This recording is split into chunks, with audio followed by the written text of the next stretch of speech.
Bonjour à tous. Chapitre 1. Le narrateur adulte, Sidi Mohamed, commence son récit en introduisant les locataires de Dar Chouafa, mettant en évidence sa propre solitude. Il poursuit en évoquant l'enfant et sa boîte à merveille, puis raconte le souvenir du bain mort et une dispute entre sa mère et Rama. Chapitre 2. Après avoir quitté le Msid, le narrateur retourne chez lui et découvre la détresse de sa mère. C'est alors que son ami, Lala Aïcha, lui rend visite et l'encourage à rendre visite à Sidi Bougalib. Par la suite, le narrateur évoque l'origine de ses parents et se remémore le souvenir d'Idriss, un individu malveillant qui était l'élève de son père. Chapitre 3. Le narrateur partage les détails de sa journée au Msid, où le temps semble passer lentement en attendant la sortie. Ensuite, Sidi Mohamed relate le souvenir émouvant de la disparition de Zineb et comment sa mère parvient à la retrouver à la maison des Idrissides. Dans un geste de gratitude envers Dieu, Rama prépare un repas pour les mendiants, et toutes les voisines y participent avec générosité et enthousiasme. Chapitre 4. Les premiers jours du printemps offrent à Sidi Mohamed l'occasion de jouer avec les enfants des voisins, profitant de la saison agréable. Plus tard, Lala Aïcha raconte à son ami les tracas de son mari avec son associé Abdelkader. Le lendemain, la mère rapporte cette histoire malheureuse à son mari. Celui-ci, en présence du jeune Sidi Mohamed, se remémore les histoires racontées par Abdellah, l'épicier. Chapitre 5. Un mercredi, le Fki partage avec ses élèves ses projets pour la Koura, une fête religieuse. Pendant ce temps, à la maison, Lala Zoubida ne se lasse pas de raconter les malheurs de Lala Aïcha à Fatima, puis à Rama, en leur demandant de garder le secret. Par la suite, le narrateur relate le souvenir de la mort de Sidi Md Bentar. Ayant été témoin de la scène, le petit enfant fait un cauchemar cette nuit-là. Chapitre 6. Pendant les préparatifs de la Koura au Msid, le Fki organise le travail et forme des équipes. Le jeune Sidi Mohamed est désigné chef des frotteurs. Cependant, il se dispute avec Zineb, ce qui provoque la colère de sa mère. Attristé et affamé, le petit enfant plonge dans ses rêveries.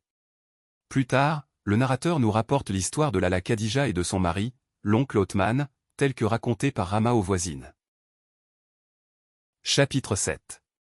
Le lendemain, le jeune Sidi Mohamed accompagne son père au souk pour acheter des jouets et un cierge pour le Fki. La veille de la Koura, il passe la soirée en jouant de ses instruments de musique. Le jour de la Koura, le petit enfant se réveille tôt, revêt ses vêtements neufs et se rend au Msid pour célébrer cette journée spéciale. Après le repas, Lala Aïcha rend visite à la famille du narrateur. Chapitre 8. Après la Koura, la vie reprend son cours monotone. Un jour, le père du narrateur décide d'emmener sa femme et son fils au souk des bijoux afin d'acheter des bracelets. Accompagné de Fatma Bziouya, la famille du narrateur arrive au souk des bijoutiers, mais le père se retrouve avec le visage en sang à la suite d'une bagarre avec un courtier.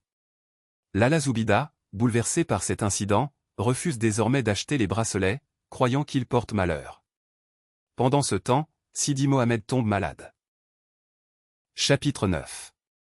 Le père a malheureusement perdu l'intégralité de son capital. Face à cette situation, il prend la décision de vendre les bracelets et de partir travailler dans les environs de Fès. Pendant ce temps, Sidi Mohamed continue de souffrir de fièvre. Le départ du père est vécu comme un grand drame par la famille. Pendant l'absence de Si Abdslem, Lala Zoubida rend visite à son amie Lala Aïcha. Là-bas, elle lui suggère de consulter un voyant nommé Sidi El Arafi. Chapitre 10. Les deux amis décident de consulter Sidi El Arafi, qui parvient à les rassurer. Lala Zoubida rentre chez elle en gardant le secret de leur visite. Elle prend alors la décision de garder son enfant à la maison et de l'emmener régulièrement visiter un saint de la ville pour trouver réconfort. Cependant, le petit enfant fait face à des moments de solitude lorsque sa mère sort pour rendre visite à son ami. Un matin, elle reçoit la visite d'un messager envoyé par son mari. Chapitre 11. Alors que les femmes discutent chez Lala Aïcha, elles reçoivent la visite de Salama, qui relate son rôle dans le mariage de Silarbi avec la fille du coiffeur et les problèmes qui affligent le nouveau couple. Ces récits laissent présager un divorce imminent. Chapitre 12. Dans ce dernier chapitre, le narrateur relate le retour de son père. Sidi Mohamed prend alors l'occasion de raconter à son père les événements qui se sont déroulés pendant son absence. Plongé dans leur discussion, les deux adultes en oublient le petit enfant qui, toujours aussi solitaire et rêveur qu'auparavant, sort sa boîte à merveille et se laisse emporter par ses rêves.